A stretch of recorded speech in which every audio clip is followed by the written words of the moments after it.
When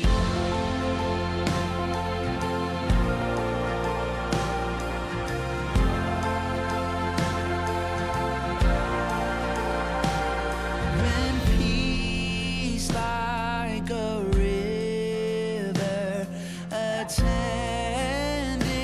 my way, when sorrows like sea billows roll, whatever my lot, thou hast taught me to say, it is well with my soul. It is well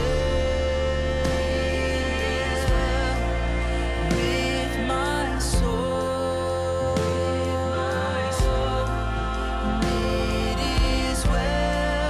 It is well with my soul.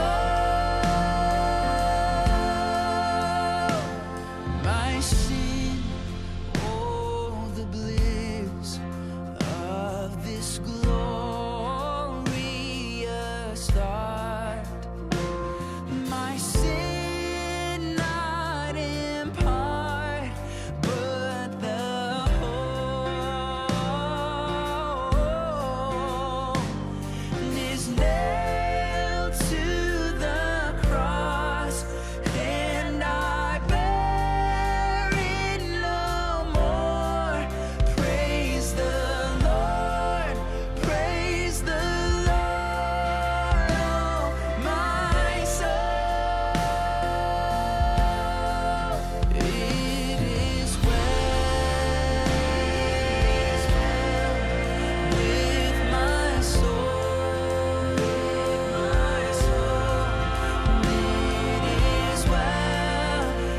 It is well with my soul. It is with my soul.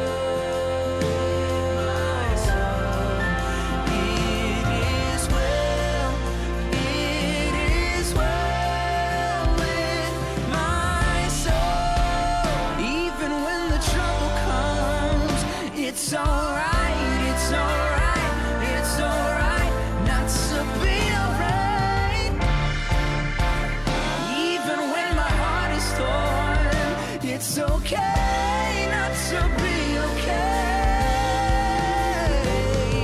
And Lord, haste the day when my face shall be sight, and the clouds be rolled back as the scrolls.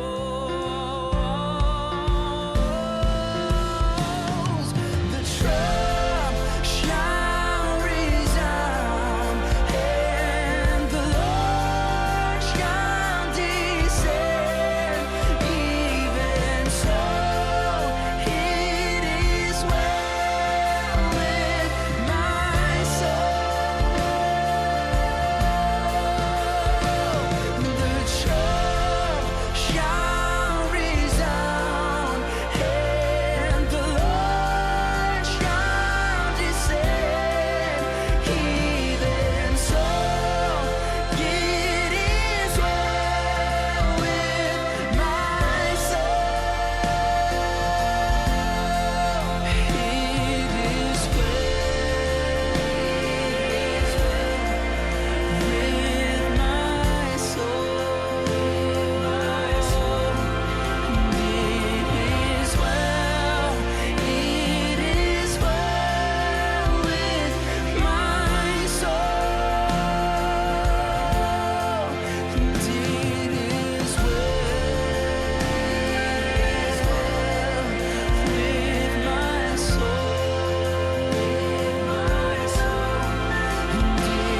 our hearts poured out. There is none beside you. Oh, come, let us adore him. Holy, holy, God Almighty, we lift you high, we lift you high. Worthy, worthy, King of glory, we lift you high, we lift you high.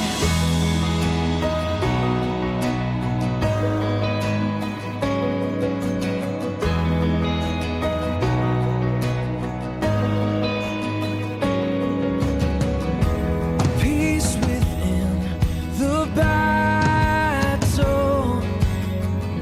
We lift our hands, our lives to you surrender. Jesus came to save us. We bring our gifts, forever we will serve you. Oh, come, let us adore him. Oh, come, let us adore him.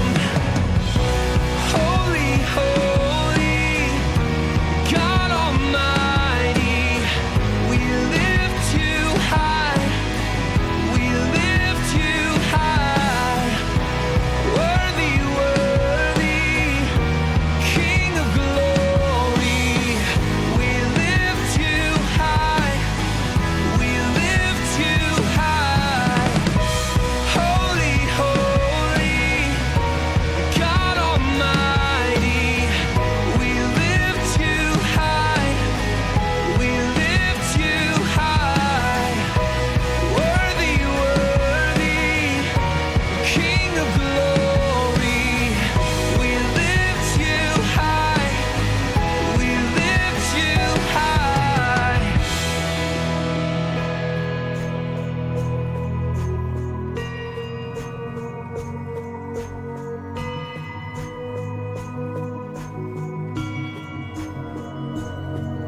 We lift our hands, pour out our hearts to you, Lord, to you, Lord.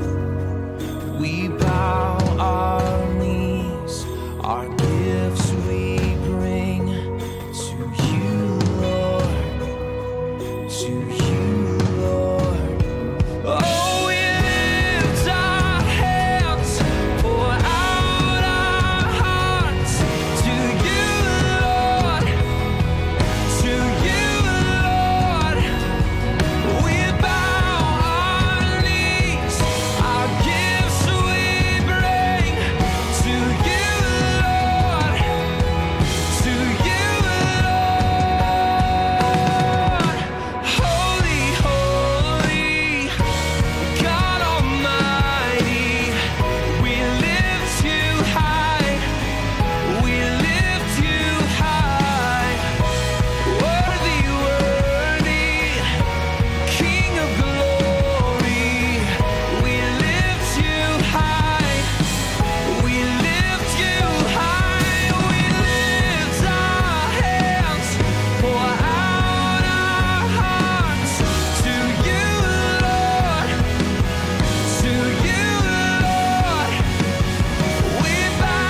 Not a king adorned in splendor, robed in glory,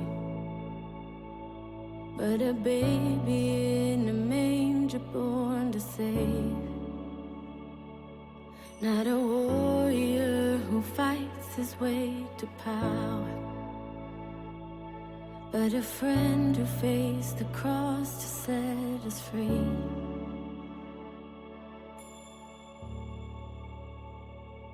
You are with us, you are with us in every moment. You are with us, you are Jesus, you are Jesus in every moment. You are with us.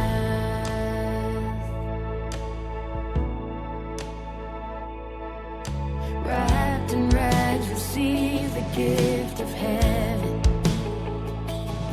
With the word you bring the dead to life again. You were there from the beginning of creation, with a promise to be with us in the end. You are with us, you are with us in every moment. You are with us, you are Jesus, you are Jesus in every moment. You are with us.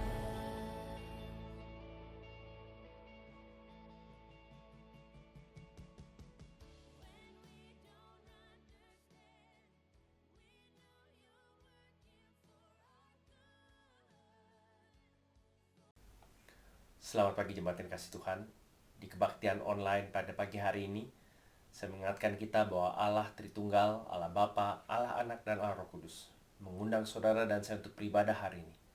Jadi walaupun kita beribadah secara online di rumah masing-masing, saya mengundang saudara untuk dapat menghadirinya dengan khusyuk, dengan serius, seolah-olah saudara berada di ruangan ibadah bersama-sama dengan seluruh jemaat Tuhan di tempat ini.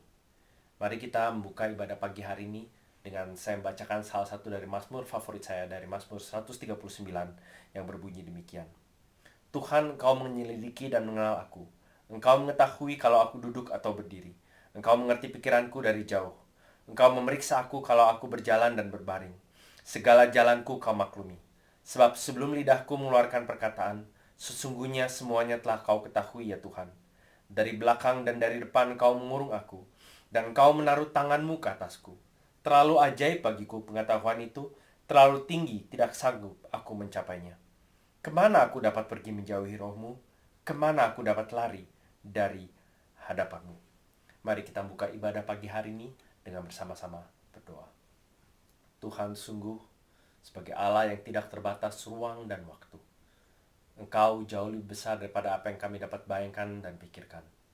Tapi Engkau di dalam kemuliaan-Mu, Engkau menyelidiki dan mengenal setiap kami, sehingga tidak ada satupun dari kami yang sungguh-sungguh dapat sebetulnya mengatakan bahwa kami betul-betul sendirian, karena Engkau senantiasa bersama dengan kami untuk menyelidiki kami, untuk melihat kami, dan untuk membimbing kami, dan juga mendengarkan kami. Tapi pada saat yang sama kami harus mengakui, khususnya sebagai anak-anak-Mu, kami kerap kali hidup seolah-olah Engkau tidak ada. Kami hidup seolah-olah Engkau tidak peduli. Kami hidup seolah-olah Engkau tidak atau kurang baik. Kami hidup mengabaikan kemuliaan-Mu yang agung. Sehingga kami seringkali lebih cenderung membiarkan diri kami dimakan oleh ketakutan, kegelisahan, ketidakpastian, dan hal-hal lain yang khususnya selama beberapa bulan terakhir cenderung mewarnai berita, grup WhatsApp, dan media sosial kami. Ampuni Bapa kalau selama ini, khususnya di masa-masa lockdown ini, bukannya kami bertumbuh, tapi dalam banyak hal kami seringkali malah menunjukkan dosa dan keegoisan kami. Kami lebih suka mengurung diri dan membiarkan diri kami bergelimang di dalam membuang waktu melakukan aktivitas dan tindakan yang tidak berguna atau bahkan yang tidak berkenan padamu. Kami mengeluh, kami terlalu menggantungkan diri kami pada kekuatan kami, pada rencana kami. Bapa, biarlah masa-masa ini menjadi masa di mana kami boleh berbalik kepadamu. Dan gereja Tuhan secara khusus di tempat ini dan di berbagai tempat dapat memikirkan ulang apa artinya menjadi gerejamu di masa-masa lockdown, di masa-masa kami masih menghadapi pandemi ini, dan setelahnya dan seterusnya. Karena kami semua mengakui dan menyadari kami menghadapi dunia yang baru dengan segala ketidakpastian, kegentingan, dan kerapuhannya. Kami berdoa Bapa, kiranya kami sebagai anak-anak Tuhan dan sebagai gereja Tuhan boleh menjadi bijaksana, bertumbuh dalam kekudusan, tapi juga dalam belas kasihan dan uluran tangan bagi orang-orang yang membutuhkan. Kami menyadari Bapak bahwa ini adalah pivot point, ini adalah titik di mana kami dapat berbalik. Tolong kami sebagai gereja Tuhan untuk tidak kehilangan momen ini. Biarlah dengan bijaksana yang Kau berikan bagi kami bersama, kami dapat memikirkan bagaimana kami dapat bertumbuh, bagaimana kami dapat melangkah di masa-masa seperti ini untuk tetap dapat mengikuti panggilan Tuhan dalam hidup kami, baik sebagai pribadi, baik sebagai keluarga, dan sebagai gereja. Di nama Tuhan Yesus kami berdoa. Amin. Saudara, kita akan menyanyikan pujian yang pertama yang berjudul Kemanakah Aku Dapat Pergi. Selamat pagi saudaraku, salam sejahtera untuk kita semua. Kita sudah memasuki bulan Agustus dan kita sudah kira-kira 4 bulan menjalani ibadah online ini. Saudaraku, kalau kita masih mengalami suatu situasi atau keadaan yang sama dan belum berubah, dan mungkin dari kita masih ada yang bertanya-tanya, sampai kapankah pandemi COVID-19 ini akan berakhir? Saudaraku, janganlah kita menjadi tawar hati, janganlah kita menjadi patah semangat dan kehilangan pengharapan di dalam Tuhan. Janganlah kita lari dari hadapannya. Seperti pemazmur berkata, "Kemanakah aku dapat pergi Tuhan, menjauhi roh-Mu? Kemanakah aku dapat lari dari hadapan-Mu?" Allah kita adalah Allah yang Maha Tahu. Dan Dia tahu persis kapan pandemi COVID-19 ini akan berakhir. Mari kita tetap mendekat dan menaruh pengharapan kita hanya kepada-Nya. Kemanakah aku dapat pergi, menjauhi roh-Mu Tuhan? Ku berlari mendaki ke langit, namun Engkau ada di sana. Aku terbang dengan sayap fajar, diam di ujung bumi. Namun tangan-Mu menuntunku selalu, bahwa ku mendekat padamu. Engkau Tuhan Allah Maha Tahu, betapa dahsyatnya kuasa-Mu. Hadirat-Mu kini penuhiku, bawaku mendekat padamu. Sekali lagi kita katakan kepada Tuhan, kemanakah aku dapat pergi, menjauhi roh-Mu?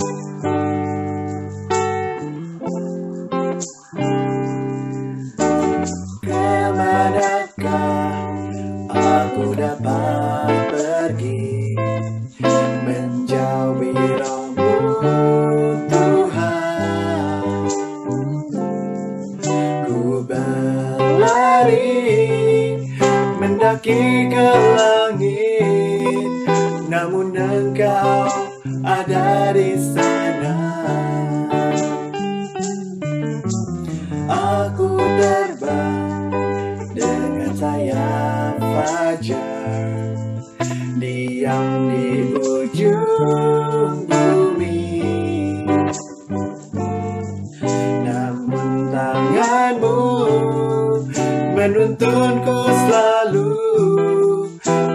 Bawaku mendekat padamu, Engkau Tuhan Allah Maha Tahu.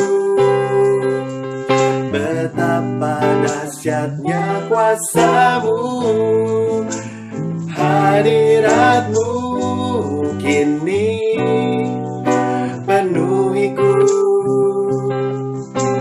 Bawaku mendekat padamu, Engkau Tuhan Allah Maha Tahu.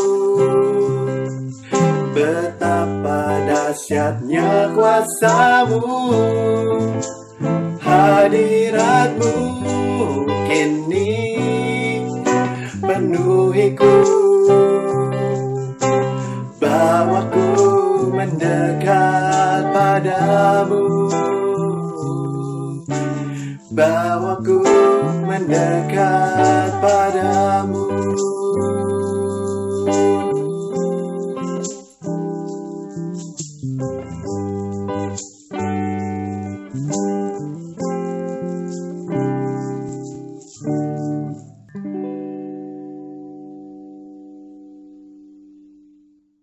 Jemaat sekalian, dengarkanlah berita anugerah yang hari ini diambil dari 1 Yohanes 1 ayat yang ke-8 sampai ke-10. Jika kita berkata bahwa kita tidak berdosa, maka kita menipu diri kita sendiri dan kebenaran tidak ada di dalam kita. Jika kita mengaku dosa kita, maka Ia adalah setia dan adil, sehingga Ia akan mengampuni segala dosa kita dan menyucikan kita dari segala kejahatan. Jika kita berkata bahwa kita tidak ada berbuat dosa, maka kita membuat Dia menjadi pendusta dan firman-Nya tidak ada di dalam kita. Saudara sekalian, saya sungguh bersyukur bahwa hari Minggu ini kita akan mulai sebuah seri khotbah baru yang kami beri judul Injil dan Lockdown. Salah satu yang menjadi tujuan utama kami adalah untuk bersama-sama memikirkan bukan saja isu-isu yang saudara dan saya hadapi semasa lockdown, seperti misalnya kesepian, pesimisme, kebosanan, burnout, kekeringan rohani, kesulitan finansial, berbagai bentuk pelarian, eskapisme seperti media sosial, Netflix, game, pornografi, dan seterusnya, kerentanan fisik, mental, dan juga stigmatisasi terhadap para penderita dan mereka yang terpapar COVID-19. Ini tentu saja ada hal-hal yang penting yang kita perlu pikirkan dan concern. Tetapi kita juga memikirkan bagaimana Injil Yesus Kristus memberikan solusi dan tantangan yang realistis, radikal, dan relevan terhadap isu-isu yang saudara dan saya hadapi hari ini. Saya, Pak Senjaya, segenap pengurus Indonesian Christian Church berharap waktu kita bersama-sama mengikuti pemaparan demi pemaparan bagaimana Injil berhadapan dengan lockdown. Saya harap kita sebagai gereja Tuhan bisa bertumbuh di masa-masa seperti ini. Ini bukan masa yang mudah, ini adalah masa yang penuh ketidakpastian, yang penuh ketakutan dapat dikatakan. Tetapi mari kita justru semakin belajar mengenal Tuhan kita, yang kita percaya berdaulat, berkuasa, dan tetap mengasihi gerejanya. Dan mau gerejanya untuk tetap menyatakan dan menyebarkan kemuliaannya justru di tengah-tengah masa seperti ini. Nah, saudara, kita akan mendengarkan pemaparan New City Catechism yang hari ini memasuki minggu ke-31.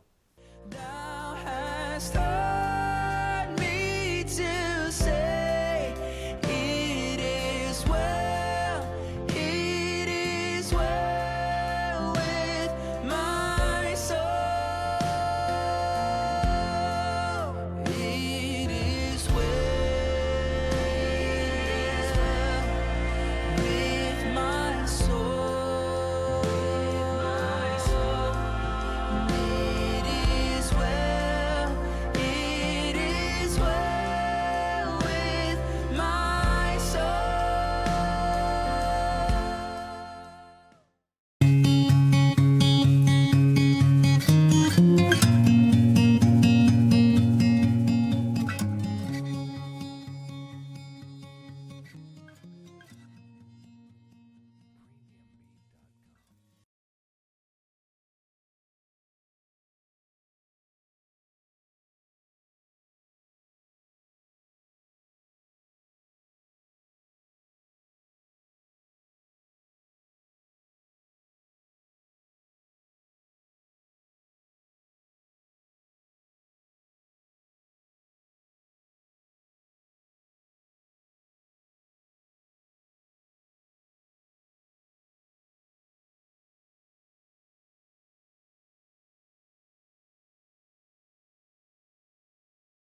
iman yang sejati adalah iman yang terkandung di dalam pengakuan iman rasuli.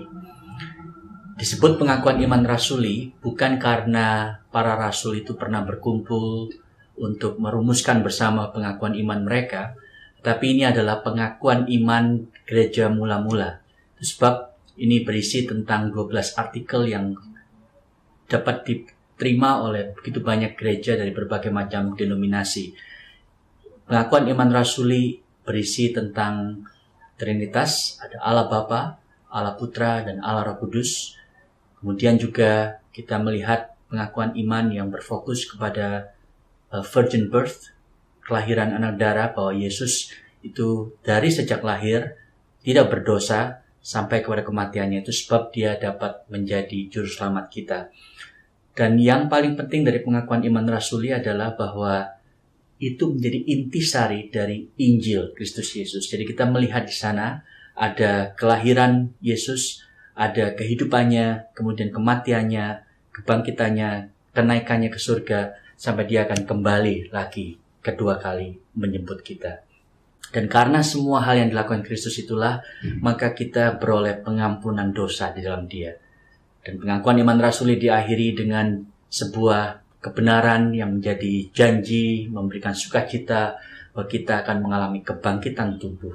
Itu berarti surga itu real dan kita akan mengalami kemenangan bersama dengan Kristus. Itulah yang kita imani sebagai orang percaya.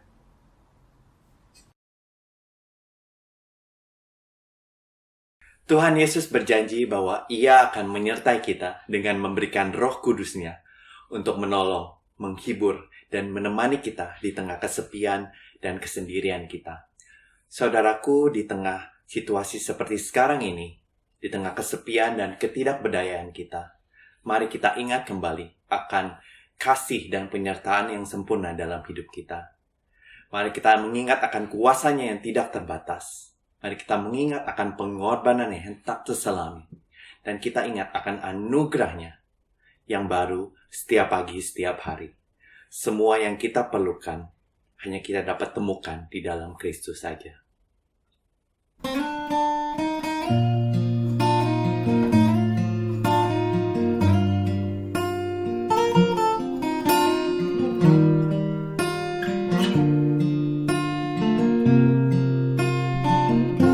In Christ alone will I glory, though I could pride myself in battles won.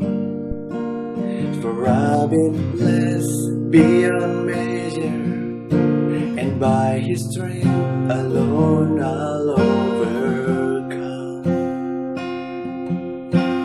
Oh, I could stop and count successes like diamonds in my hands, but those trophies could not equal to the grace by which I stand. In Christ alone I place my trust and find my glory in the power of the cross. In every victory, let it be said of me, my source of strength, my source of hope is Christ alone.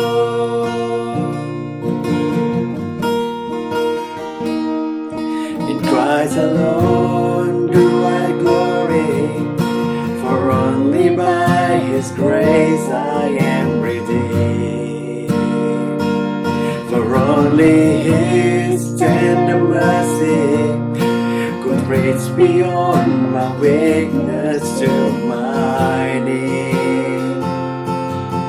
And now I seek no greater honor in just to know Him more, and to count my gains but losses to the glory of my Lord. In Christ alone I place my trust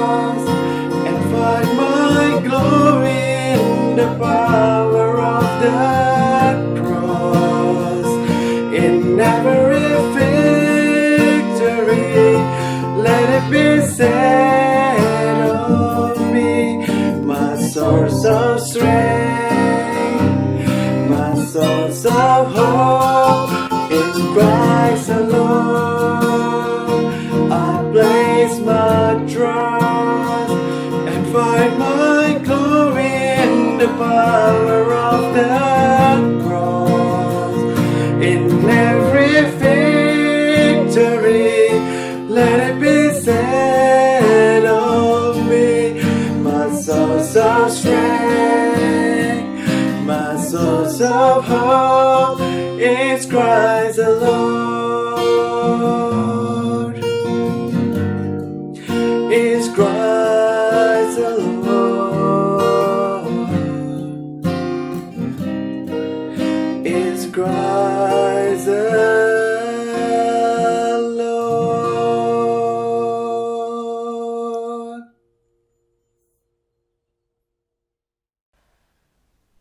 Mari kita berdoa.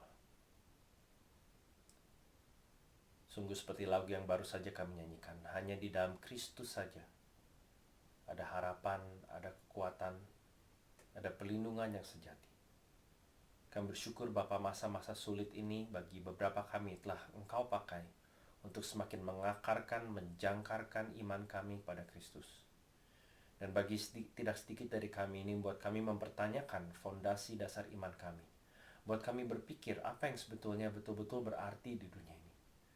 Bagi sebagian lain dari kami mulai memikirkan isu-isu tentang eksistensi, identitas, dan masa depan serta arti hidup ini.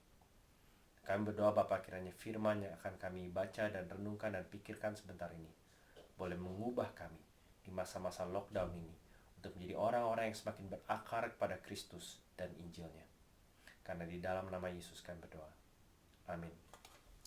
Jemaat yang dikasih Tuhan, pembacaan firman Tuhan pada pagi hari ini diambil dari Injil Lukas pasal yang kelima, ayat yang ke-12 sampai ke-16. Saya akan bacakannya bagi kita semua.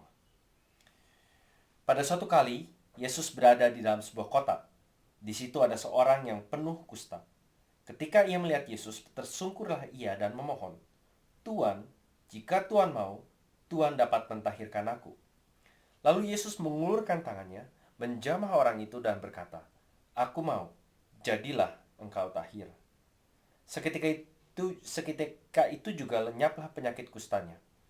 Yesus melarang orang itu memberitahukannya pada siapapun juga dan berkata, "Pergilah, perlihatkanlah dirimu pada imam dan persembahkanlah untuk pentahiranmu persembahan seperti yang diperintahkan Musa sebagai bukti bagi mereka."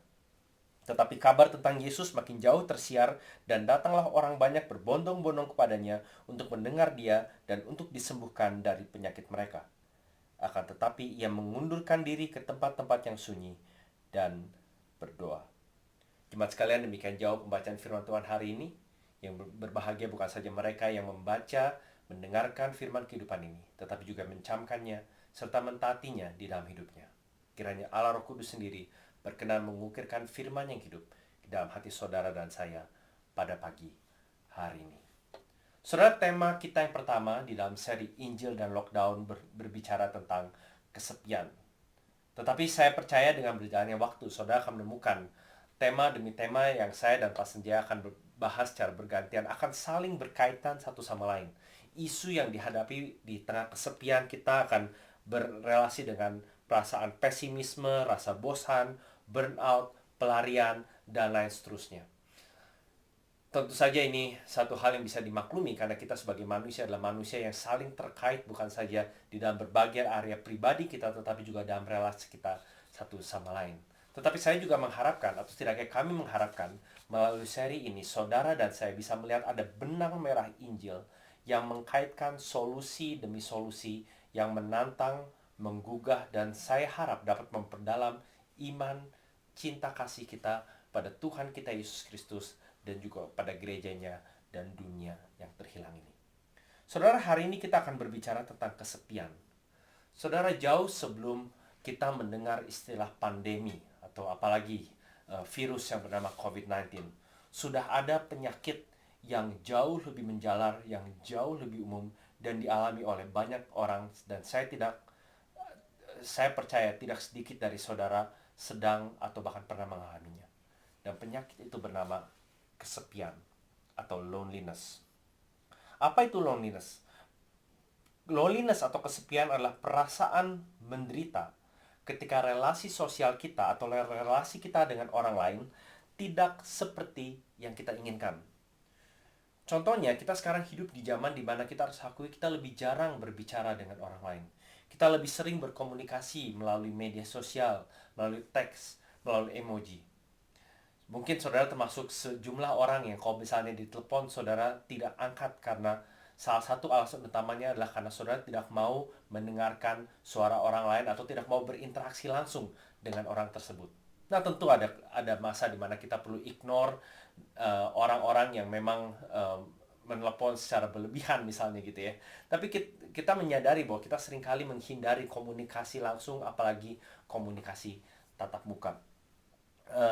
Di sebuah survei yang dilakukan sekitar 4 tahun yang lalu, sekitar lebih dari setengah orang di Australia, 60% lebih, merasa sendirian. Dan dari orang-orang yang disurvei itu, 80% dari mereka merasa loneliness atau kesepian adalah isu yang terus-menerus meningkat.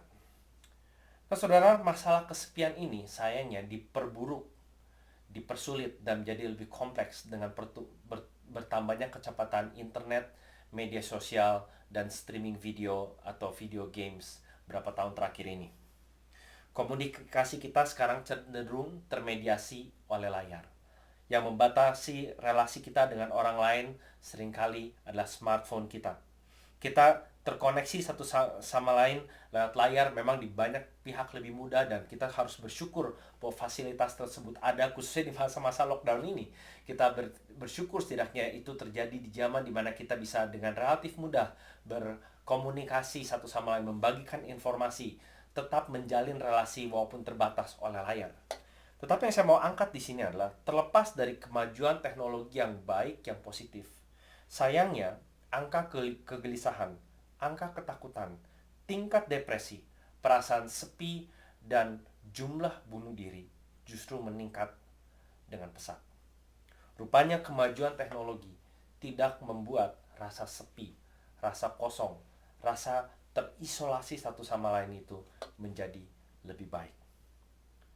Nah, saudara, sebuah riset dan lebih dari satu riset mengatakan, menunjukkan bahaya dari kesepian. Kesepian dianggap sebagai penyebab kematian yang sama seperti saudara merokok 15 batang per hari. Isolasi atau kesepian sosial dikatakan melemahkan fungsi daya tahan tubuh, menambah peradangan yang dapat menyebabkan penyakit seperti artritis, diabetes tipe 2, dan penyakit jantung. Dan tentu saja, sejak kita mulai memasuki masa-masa pandemi dan lockdown seperti di Victoria di sini, lockdown jilid kedua, bagi beberapa orang situasi seperti ini memperburuk atau memperdalam rasa isolasi. Kalau saudara melihat artwork yang dibuat oleh jemaat kita, Nadia Clarissa, yang akan muncul di slide ini, saya suka dengan cara dia menggambarkan isolasi. Saudara bisa melihat sepertinya setiap pribadi yang dia gambarkan di situ seperti duduk di dunianya sendiri dengan melihat keluar, memegang smartphone dan seterusnya. Tetapi kita seperti hidup di dalam dunia dan realitas kita masing-masing. Dan itulah yang terjadi, bukan? Di kamar, di rumah, saudara mungkin bahkan bisa ada di dalam sebuah keluarga, tetapi saudara dengan pasangan atau dengan orang tua atau dengan anak seperti hidup di dalam gelembung, di dalam bubble-mu sendiri, seperti yang digambarkan oleh artwork yang kita lihat di sini. Nah, saudara, intinya kesepian adalah sesuatu yang dialami oleh kita semua. Dialami dimanapun dan dialami setiap saat, khususnya sekarang. Kalau saudara punya kebebasan untuk pergi keluar, sekarang mungkin jauh lebih sepi di kota Melbourne misalnya, tetapi sehari-hari kalau saudara ingat 6-5 bulan yang lalu sebelum masa lockdown, saudara sendiri bisa merasakan, bukan? Saudara bisa ada di tengah-tengah keramaian, berjalan lalu lalang di tengah ratusan orang yang menyeberang atau bahkan di dalam train, tetapi saudara bisa merasa sangat kesepian. Nah, saudara, sayangnya dunia kita tentu saja menawarkan solusi kesepian, tapi solusi ditawarkan dibandingkan dengan yang sebentar kita akan lihat, solusi Alkitab adalah solusi yang ditawarkan seringkali adalah solusi yang dangkal. Contohnya, sebuah artikel yang saya baca mengatakan kalau kau mau mengatasi kesepian, ganti bidang pekerjaanmu. Bergabunglah dengan sebuah komunitas atau klub. Bersikaplah positif. Yang lain lagi mengatakan cari pasangan, menikahlah atau menikah lagi. Ya. Pergilah mengelilingi dunia. Pindah rumah. Saya tahu saudara, beberapa dari hal ini mungkin saudara pikir mungkin kita nggak bakal bisa lakuin setidaknya berapa bulan ke depan gitu ya. Tapi ini hal-hal yang ditawarkan sebelum pandemi ini muncul. Pakailah teknologi yang ada seperti TV, internet, radio untuk mengisi suara yang kosong di dalam hidupmu. Bacalah buku-buku yang bermutu. Mulailah mempelajari atau mendalami sebuah hobi tertentu. Meditasi, perbarui tujuan hidupmu. Volunteer atau lakukan kerjaan sukarela untuk sebuah tindakan amal atau charity tertentu. Nah saudara, dalam banyak hal-hal yang ditawarkan itu sendiri bukan hal yang berdosa atau betul-betul salah. Tetapi problemnya tentu saja, hal-hal yang tadi saya jabarkan, yang ditawarkan oleh dunia ini, yang disarankan oleh dunia ini, tidak menyelesaikan dan tidak akan bisa menyelesaikan masalah kesepian karena mereka tidak menghantam, tidak menyerang, atau tidak membereskan akar masalahnya. Nah saudara, mengapa kita merasa kesepian? Mengapa kita merasa sendirian? Saudara, yang menarik adalah kalau saudara buka Alkitab saudara dan baca di kitab Kejadian, waktu Allah menciptakan langit dan bumi, saudara mungkin ingat waktu Allah menciptakan tata surya, bumi, binatang, dan seterusnya, Allah berulang kali memberikan penilaian terhadap ciptaannya dengan mengatakan semuanya ini baik, itu baik. Tetapi pertama kalinya waktu Allah mengatakan sesuatu itu tidak baik adalah waktu Ia menciptakan Adam dan Dia berkata, tidak baik kalau manusia itu seorang diri saja. Waktu Allah mengatakan manusia itu tidak baik seorang diri saja, Allah sebetulnya hanya sedang mengatakan keterbatasan manusia di dalam dirinya sendiri. Dan yang lain lagi yang Allah mau katakan adalah manusia diciptakan tidak untuk dirinya sendiri tetapi untuk komunitas. Mengapa? Karena Allah sendiri adalah Allah di dalam komunitas. God in community. Kebaktian di gereja kita misalnya dibuka di dalam nama Allah Tritunggal, Bapa, Putra, dan Roh Kudus. Ini adalah komunitas Allah yang sudah ada sejak kekekalan, sebelum ada langit dan bumi, sebelum ada semua tata surya, sebelum ada ruang dan waktu. Allah di dalam dirinya, Bapa, Putra, dan Roh Kudus sudah berinteraksi di dalam komunitas ilahi yang kekal. Itu sebabnya waktu manusia pertama kali diciptakan sendiri, Allah mau manusia itu pertama kali mengenali kebutuhannya. Dan manusia itu akhirnya, kalau saudara baca di Kejadian kedua, dia menyadari bahwa baginya tidak ditemukan penolong yang sepadan dengan dia. Dan itu selaras dengan kehendak Allah yang memang mau memberikan seorang penolong bagi dia. Jadi dalam artian tertentu saudara, Allah sendiri sudah menunjukkan bahwa manusia memang diciptakan walaupun sebagai individu, tetapi bukan individu yang hidup terpisah dari individu lainnya. Nah sayangnya saudara, kita tentu tahu ceritanya bukan? Begitu manusia jatuh ke dalam dosa, semuanya itu menjadi terbalik. Allah yang memberikan pasangan yang sepadan pada manusia ini menjadi Allah yang oleh manusia yang sama dituduh sebagai akar masalahnya. Saudara mungkin ingat setelah manusia jatuh ke dalam dosa dan Allah sendiri datang pada Adam dan bertanya, apa yang kau perbuat? Jawaban Adam yang ada di Kejadian 3 berkata, wanita yang engkau tempatkan di sisiku, dialah yang membuat aku memakan buah pengetahuan yang baik dan jahat itu. Kalau tadi sebelumnya Allah mengatakan tidak baik kalau manusia itu sendirian, sekarang manusia mengatakan biarkan aku sendirian. Dan saudara, sejak hari itu natur dosa itu bercengkrama di hati setiap manusia. Itu sebabnya seorang penulis pernah mengatakan bahwa salah satu fitur utama dari dosa adalah isolation. Dosa cenderung membuat kita terisolasi satu sama lain. Kita bisa tinggal di kamar yang sama, di rumah sama, di keluarga yang sama. di gedung kantor yang sama, atau bahkan di gereja yang sama, tapi bisa merasa terisolasi satu sama lain karena dosa yang ada dalam hati kita. Saudara, penulis Blaise Pascal pernah mengatakan, semua persoalan manusia lahir dari ketidakmampuan manusia untuk berdiam tenang sendirian di kamarnya. Saudara, inilah yang saudara dan saya warisi dari Adam dan Hawa. Kita tidak bisa tenang sendirian. Riset demi riset membuktikan bahwa manusia tidak betah dan gergetan kalau merasa terisolasi sama sekali. Itu sebabnya seringkali orang yang berada di penjara, mereka tidak peduli mereka di penjara 5, 10, 20 tahun atau punya teman-teman yang beringasan, tetapi salah satu bentuk hukuman yang mereka paling takuti di penjara adalah diisolasi dari semua narapidana yang lainnya. Sudah mungkin pernah lihat di film atau di dokumenter tentang bagaimana orang diisolasi selama mungkin 24-48 jam dan tidak punya teman, tidak ada sinar matahari, hanya diberikan makanan secukupnya. Saudara, ini sekedar menunjukkan bahwa akar masalah kita sehubungan dengan kesepian, kesendirian, bukanlah teknologi, bukanlah media sosial, bukanlah games, atau bukanlah lockdown kita alami sekarang ini. Bukan karena kita kurang holiday, kurang teman, kurang komunitas. Akar masalahnya terjadi karena kita adalah manusia yang berdosa, yang hidup di dalam dunia yang sudah jatuh ke dalam dosa. Akar manusianya terletak di dalam diri kita. Saya ulang lagi, tadi definisi kesepian adalah perasaan menderita ketika relasi sosial kita dengan orang lain tidak seperti yang kita inginkan.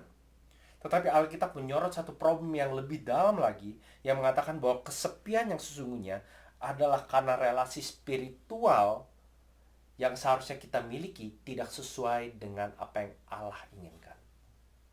Ada dimensi relasi kita dengan Allah yang tentu saja media dan psikologi sekuler tidak akan sentuh, apalagi bahas. Saudara, itu sebabnya semua solusi yang di atas saya sebut dangkal bukan tidak ada gunanya sama sekali, tetapi dangkal karena tidak akan pernah bisa menyelesaikan masalah kesepian kita yang sesungguhnya. Salah satu bapak gereja, Agustinus, pernah mengatakan seperti ini. Engkau telah menciptakan kami bagi dirimu ya Tuhan, dan hati kami akan selalu gelisah sampai kami menemukan kelegaan di dalam Engkau. Di dalam pernyataan yang sangat terkenal ini, Agustinus menyoroti masalah kunci dari kesepian kita. Bukan kurang entertainment, bukan kurang holiday, bukan karena kita nggak keluar rumah dan nggak bisa bertemu dengan teman, keluarga, teman gereja, dan lain seterusnya. Nanti saudara, di menjelang akhir khotbah itu ada tempatnya.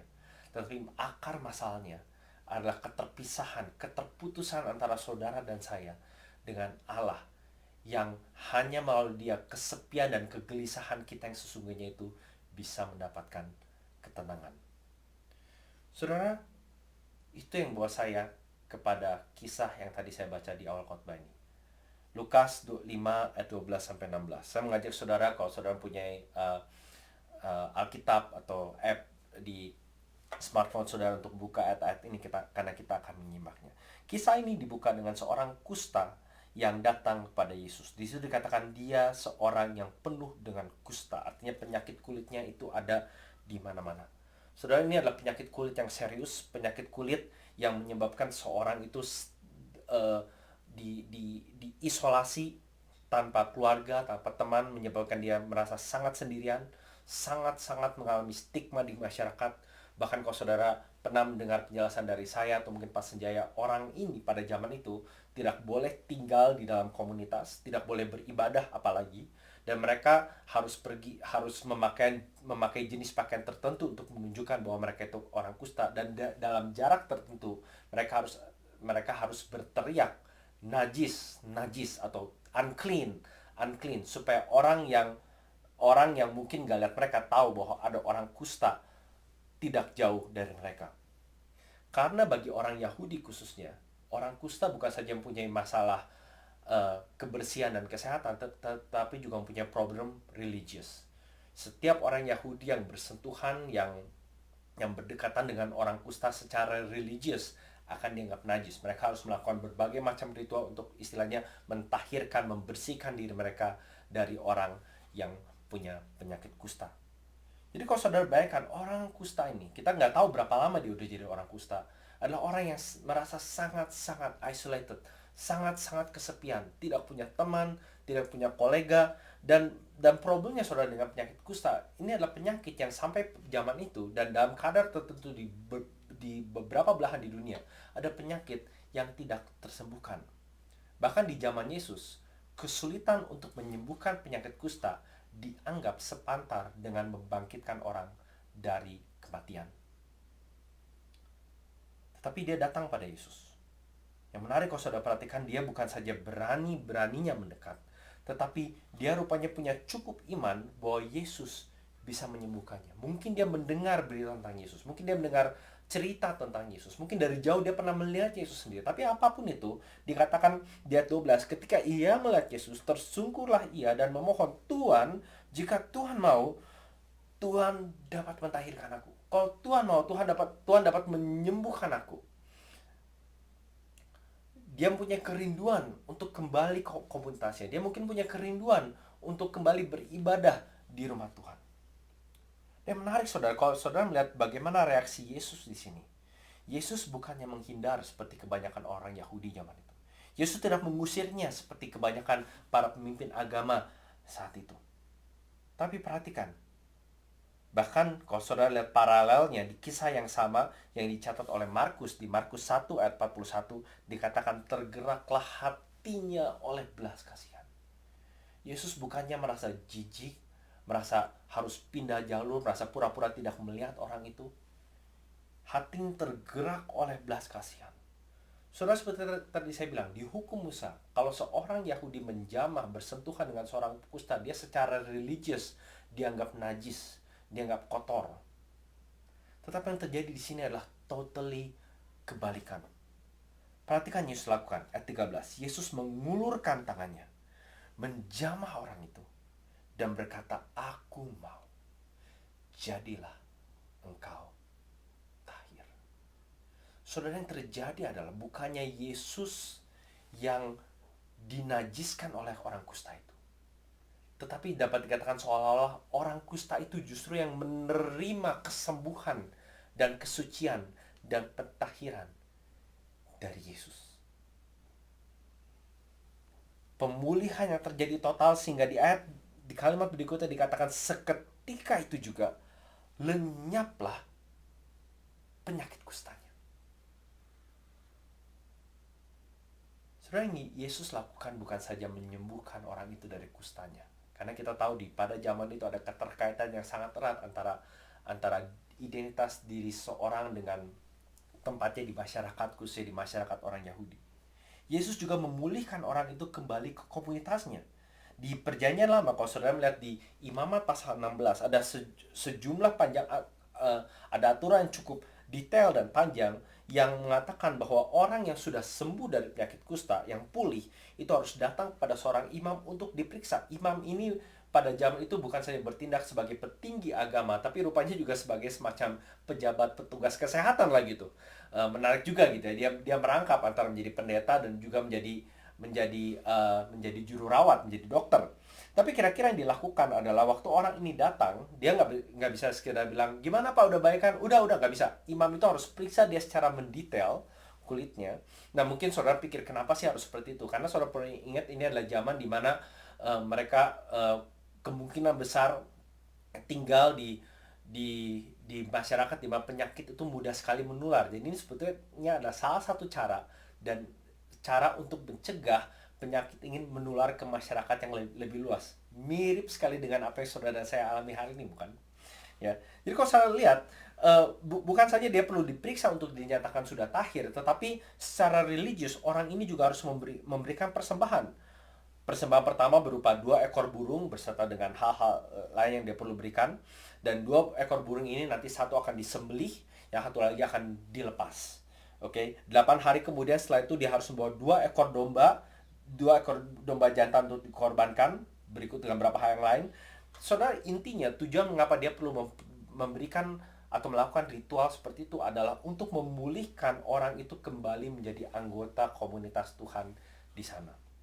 Dan itulah yang Yesus lakukan kepada orang ini. Dia mengatakan, pergilah, perlihatkanlah dirimu kepada imam, dan persembahkanlah untuk pentahiranmu persembahan seperti yang diperintahkan Musa sebagai bukti bagi mereka. Saudara, dengan kata lain, Yesus bukan saja melakukan mujizat untuk mentahirkan orang itu dari kustanya, tetapi dia juga memerintahkan orang itu sedemikian rupa sehingga ia mau orang itu tidak lagi sendirian, tidak lagi terisolasi, tidak lagi menjadi stigma. Ia sekarang bisa kembali beribadah, menjadi bagian hidup dari jemaat Tuhan, dan dapat kembali menjalankan hidupnya sebagai bagian dari komunitas Tuhan. Tapi yang menarik lagi kalau saya perhatikan, apa yang terjadi di situ? Begitu orang itu balik ke komunitasnya, Yesus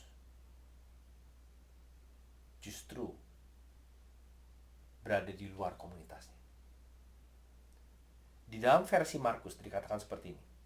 Tetapi orang itu pergi memberitakan peristiwa itu dan menyebarkannya kemana-mana, sehingga Yesus tidak dapat lagi terang-terangan masuk ke dalam kota.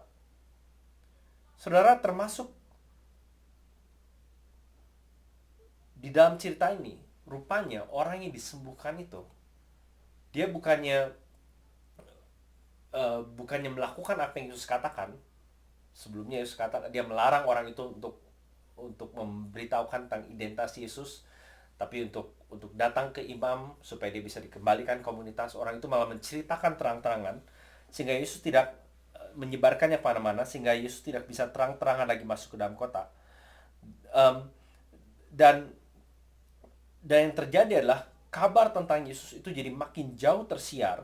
Dan kalau saudara balik lagi ke Lukas, dikatakan datanglah orang banyak berbondong-bondong kepadanya untuk mendengar dia dan untuk disembuhkan dari penyakit mereka. Saudara, salah satu alasan mengapa Yesus melarang orang itu untuk menyebarkan, berbicara tentang Yesus pada saat itu adalah karena Yesus tidak mau disalah mengerti, tidak mau dikenal hanya sebagai pembuat mujizat. Betul, ia tergerak oleh belas kasihan. Betul, dia mentahirkan orang itu dengan kuasa dan kekuatannya. Tetapi di pihak lain, dia tidak mau orang-orang yang dia sedang layani untuk salah mengerti, karena tujuan kedatangan dia adalah untuk menyatakan bahwa dia adalah raja yang diutus Allah dan diutus untuk mati bagi dosa-dosa mereka.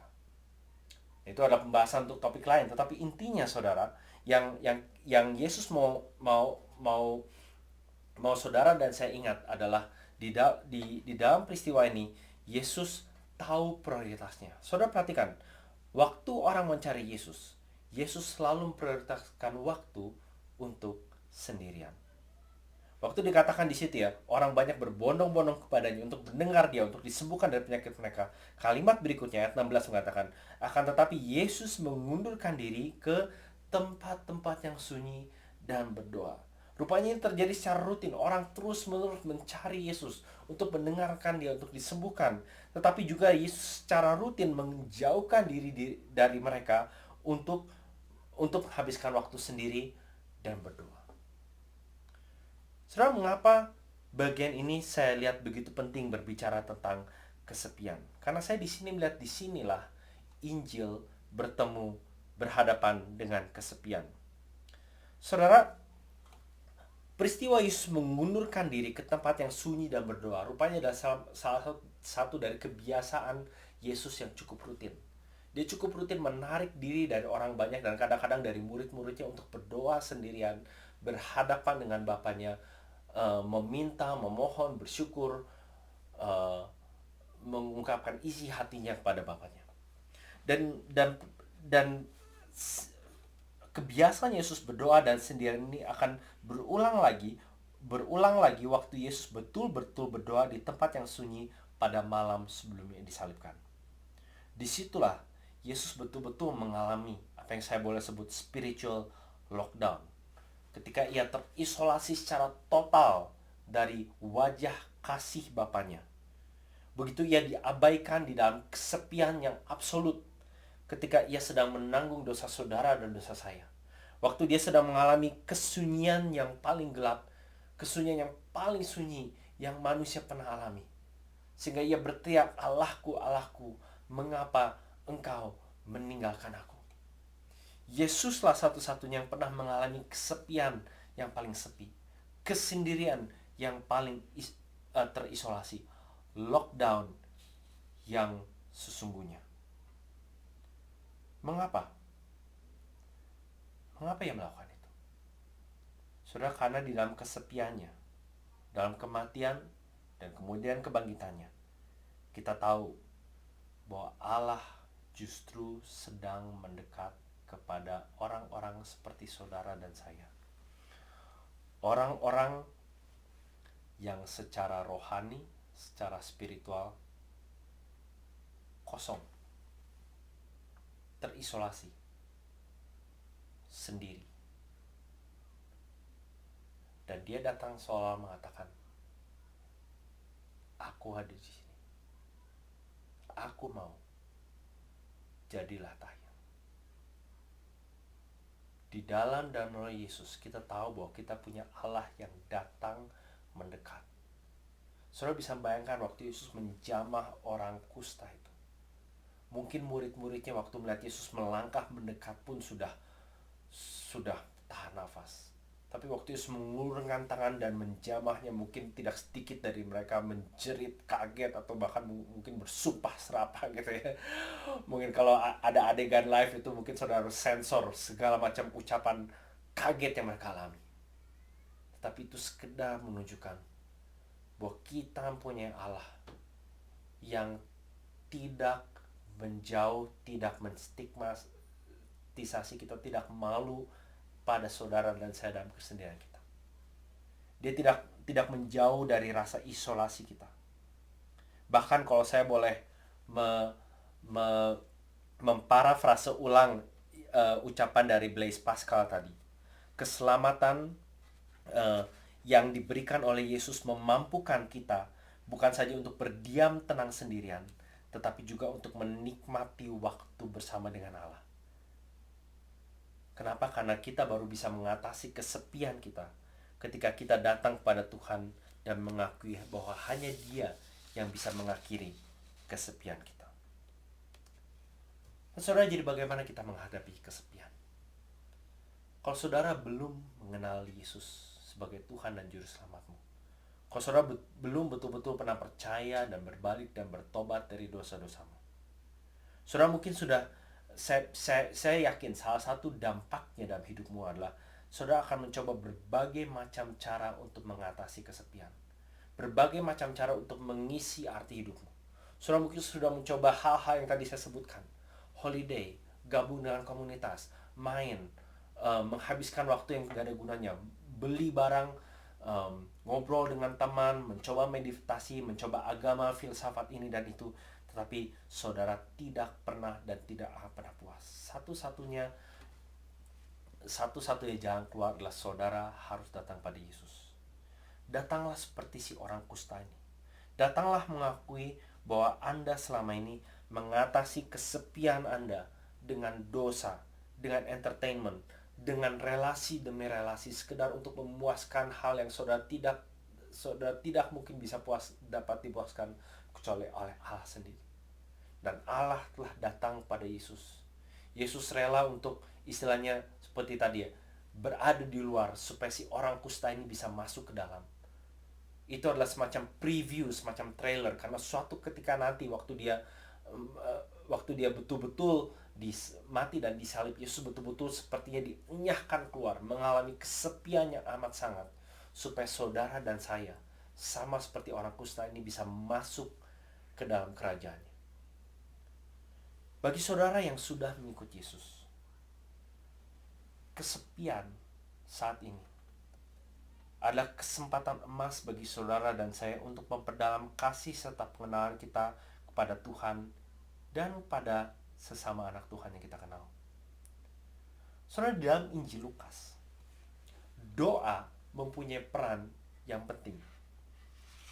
Kalau saudara baca, atau kita baru-baru ini membaca Injil Lukas, bukan?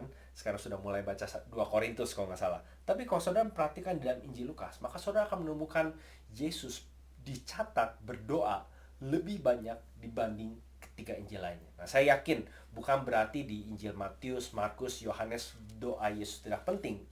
Tapi Lukas sepertinya mempunyai penekanan tertentu. Contohnya, Hanya di Injil Lukas dicatat bahwa Yesus berdoa waktu dia dibaptis. Bahwa Yesus berdoa sebelum dia memilih 12 muridnya. Bahwa waktu Petrus mengakui bahwa Yesus adalah Mesias, sebelumnya dikatakan Yesus sedang berdoa.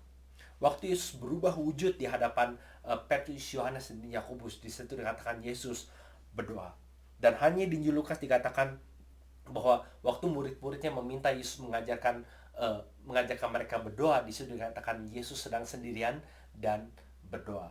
Dan hanya di Injil Lukas lah dikatakan bahwa Yesus berdoa bagi Petrus supaya imannya tidak gagal. Saudara, ada seorang penginjil yang berapa dari jemaat kita suka dengar, namanya Paul Washer. Dia adalah seorang yang sangat sibuk melayani sebagai misionaris, sebagai penginjil, pembicara, teolog, dan lain seterusnya. Beberapa tahun lalu dia mengalami stroke kalau tidak salah, sehingga dia mau tidak mau harus berhenti dari semua aktivitasnya, dan dia tidak bisa apa-apa selain selama 1 tahun kira-kira mengalami lockdown di rumah sakit. Dan disitulah dia baru menyadari siapa identitas dia selama ini. Apakah identitasku itu tergantung oleh undangan khotbah, berapa banyak aku bisa layani, berapa banyak orang yang bertemu dengan aku. Dia belum menyadari bahwa selama masa 1 tahun di mana dia tidak bisa kemana-mana, disitulah kesempatan dia untuk mengenal Tuhan. Dia akhirnya menghabiskan 1 tahun itu membaca firman, berdoa. Dia mengatakan, saya bisa menghabiskan waktu bahkan sampai 8 jam sehari kadang-kadang gitu ya, untuk sekedar berdoa dan baca firman Tuhan. Nah, tentu saudara, saya tidak mengatakan itu yang saudara perlu lakukan seperti itu gitu. Tapi mengapa kita tidak menggunakan prinsip yang sama? Di masa-masa di mana kita tidak bisa atau belum bisa kemana-mana, mari kita maksimalkan waktu ini untuk menekuni membaca firman Tuhan, untuk berdoa, bukan saja secara sendirian sebagai pasangan, tapi juga bersama-sama dengan orang lain. Saudara, kalau Anda sudah mengenal Yesus, artinya Anda adalah bagian dari komunitas Yesus. Anda adalah bagian dari gereja. Saudara, saya ingin mendorong saudara sekali lagi untuk memanfaatkan, menghadiri setiap kesempatan semasa lockdown ini untuk ketemuan, untuk bersekutu, untuk mendatangi, untuk bergabung di dalam acara-acara yang kami adakan. Entah itu kami mengadakan family fellowship, gospel growth group, biasa kami umumkan.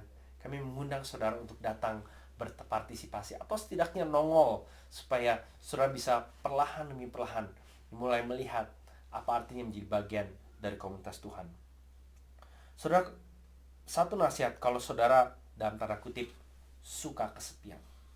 Bagi beberapa dari saudara mungkin ini malah adalah kesempatan yang saudara harapkan. Sekarang saudara punya alasan untuk bisa menghabiskan, atau lebih tepatnya saya katakan membuang waktu dengan main games, nonton streaming video Netflix nggak ada habis-habisnya, atau berbagai macam kegiatan yang lebih sering menghabiskan waktu, atau bahkan melakukan tindakan yang tidak berkenan di hadapan Tuhan. Saudara, satu hal yang saya mau katakan adalah stop it. Hentikan hal-hal yang membuang waktu, yang membuang-buang masa lockdown ini. Apalagi menyadari bahwa Yesus sudah menebus engkau, menyelamatkan engkau, dan mengisi kekosongan hatimu. Pantaskah waktu yang Dia berikan saat ini engkau pakai dalam kegiatan yang tidak berguna secara berlebihan? Sudah pakai kesempatan ini untuk reach out, menjangkau orang lain, mendengarkan keluh kesah dan mungkin bahkan sukacita orang lain, mengajak orang lain datang ke acara-acara yang kami adakan misalnya. Saya bersyukur tidak sedikit dari saudara yang sudah melakukan ini sejak masa lockdown dimulai beberapa bulan lalu. Saudara secara rutin menelepon, mengadakan waktu Zoom, FaceTime, kirim WhatsApp ke orang-orang yang kita kenal di gereja ini. Dan saya mau mendorong saudara untuk tetap dan lebih tekun melakukannya. Saudara perlu ingat bahwa Allah sangat menghargai setiap orang yang saudara jangkau. Saudara, saya berbicara tentang Injil Lukas. Penulisnya yang kita kenal sebagai seorang dokter, seorang tabib yang bernama Lukas, dia adalah seorang yang dia memang bukan salah satu dari murid Yesus, tetapi rupanya dia menjadi rekan pelayanan Paulus. Jadi saudara akan menemukan bahwa dia rutin menemani Paulus, bahkan penulis Injil Lukas ini juga menulis sequelnya yang kita kenal dengan kisah para rasul. Kalau di manuskrip aslinya, maka Lukas dengan kisah para rasul itu selalu menjadi satu bundle, ya, Lukas 1, Lukas 2 sebetulnya. Oke. Nah, si tabib Lukas atau dokter Lukas ini cukup sering menemani Paulus ke pelayanan misinya.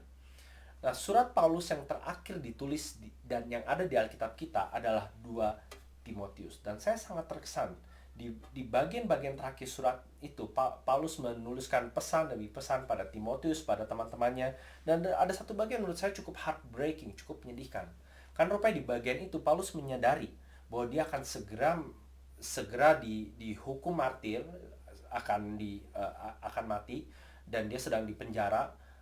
Banyak teman-temannya sudah meninggalkan dia, termasuk salah satu rekan pelayanannya yang bernama Demas. Di 2 Timotius pasal 4 ayat 10 dikatakan, Paulus menulis, karena Demas telah mencintai dunia ini dan meninggalkan aku, ia telah berangkat ke Tesalonika. Kreskes telah pergi ke Galatia dan Titus ke Dalmatia. Saya pikir yang 2 orang ini, Kreskes dan Titus, bukan karena membenci atau meninggalkan Paulus seperti Demas, tapi karena tugas pelayanan. Tapi perhatikan kalimat berikutnya. Hanya Lukas yang tinggal dengan aku. Tidak dikatakan apa yang Lukas lakukan, tidak dikatakan apa yang Lukas kerjakan, tapi kita bisa cukup yakin Lukas menemani Paulus di tengah penderitanya. Dan yang saya mau encourage saudara adalah, saudara dari sini bisa belajar seperti Yesus, bisa belajar seperti murid Yesus yang bernama Lukas ini. The value of one person. Menghargai atau menjadi teman hanya mulai dengan satu orang. Dalam hal ini dia menemani Paulus. Siapa satu orang yang saudara bisa kejar, yang bisa tanya, yang bisa temani? Saudara, dalam persahabatan yang sudah ada, yang saudara miliki, mungkin saudara bisa perdalam supaya bisa semakin mengarah pada Kristus.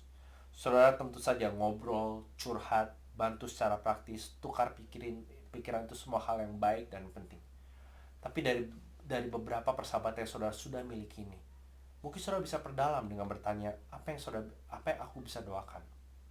Atau mungkin saudara bisa mengajak orang itu membaca Alkitab bersama-sama. Saya bersyukur baru ini dengar satu jemaat kita yang mulai membaca Alkitab bareng dengan seorang yang bukan dari gereja.